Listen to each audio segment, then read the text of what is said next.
Здравейте! Днес се намирам на един от инвестиционните ни обекти в квартал Бояна, чийто интериорен проект направих с много голямо желание, внимание към детайла. Просто стана страхотно жилище и много искам да ви го покажа, затова хайде с мен!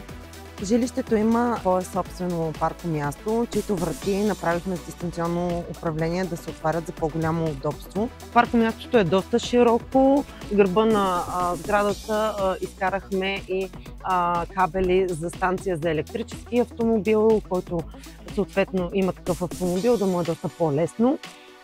Направихме и топла връзка посредством тези две стъпала към градината.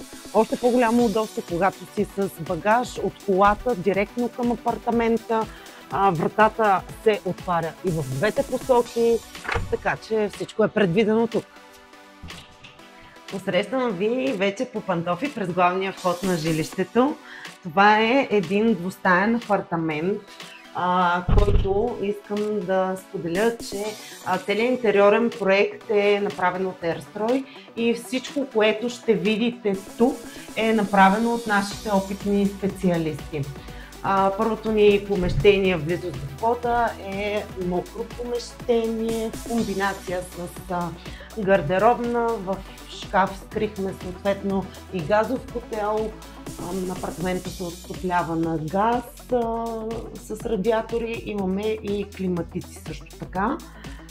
Второто помещение е една много хубава баня с тоалетна. Всъщност стана доста просторна и комфортна. Имаме скрити системи. Тук тази колона ми стана доста любима, защото зад нея скрихме една тръба. Изградихме тези допълнителни рафчета за съхранение на всякакви неща, които са ни необходими за душ зоната. В коридора съответно разположихме магнитно осветление за максимален комфорт, по-хубава светлина.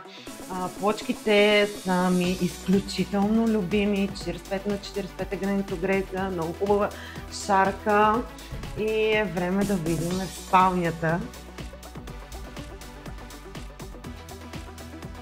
Спалнята е с голямо бокспринг легло, което има съответно и място отдолу, голям трикрилен гардероб. Имаме също климатици, пердета, собствена тоалетка за всяка уважаваща себе си дама.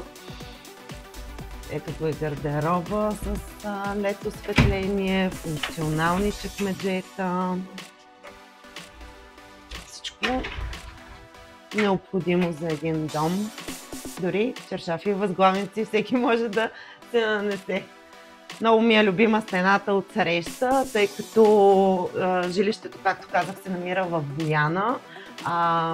Планината много ме успокоява, растителността, всичко на природен парк Витоша, затова съответно избрахме и подтапета да е с формите на планина. Ред е и на всекидневната, заедно с кухня. Избрахме интериорна врата с стъкло, за да придаде още по-голяма елегантност на това помещение. Въпреки малките размери на този двустаен апартамент, всъщност хола се оказа доста широк. Изключително любима ми е и мазилката, която избрахме тук, калаката с мраморен ефект. Напомня ми като една пропукана стена, но в по-модерен стил. Дори можеш да се огледаш в тази мазилка. Всекидневната имаме и изключително красива секция, която ми е много любима. Проектирахме с извити страни от извит MDF, боядисан. Осветлението придава много голяма елегантност. Въобще факта, че е догоре, още повече придава широчина, височина на цялото помещение. За това голямо помещение всъщност се спряхме на римски штори тук, защото искахме да се вижда изцяло от всекидневната и от кухненската част градината и в същото време да има съответно и нещо, което да затъмнява, да уединява пространството.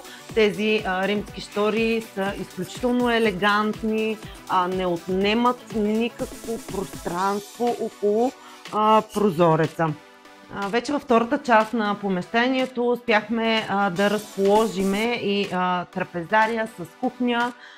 Имаме разтегателна трапезна маса с столове, акцентно осветление над нея и кухнята, която ми стана изключително любима. Съчетанието на дървесния цвят с кашмира просто станаха невероятни. Отново заложихме и тук на извит шкаф, за да придаде елегантност на тази кухня. Всички уреди са вградени, имаме хладилник доста голям, миялна, допълнителни чекмеджета, разпределения за отпадъци, скрити съответно чинийник, абсорбатор за вграждане, всичко необходимо за една функционална кухня и може би това е мечтата на всяка домакиня, да има всичко в едно пространство. Връщам се отново на тази топла връзка с паркомястото, тъй като искам да ви покажа, че както отвън, така отвътре навсякъде имаме достъп до градината, паркомястото, всичко навява едно спокойствие, уют. Просто е направено така, че да седнеш с любим човек и да изпиеш една чаша вино. Както споделих още в началото, това жилище е инвестиционен проект на Ерстрой ремонти. То е свободно и който го хареса, може да ни потърси, за да му го покажем, че това е наистина реално жилище, направено е точно така, както ви го представям. И ако му хареса, защо да не стане новия собственик? Потърсете ни на airstroi.bg или на контактите в сайта.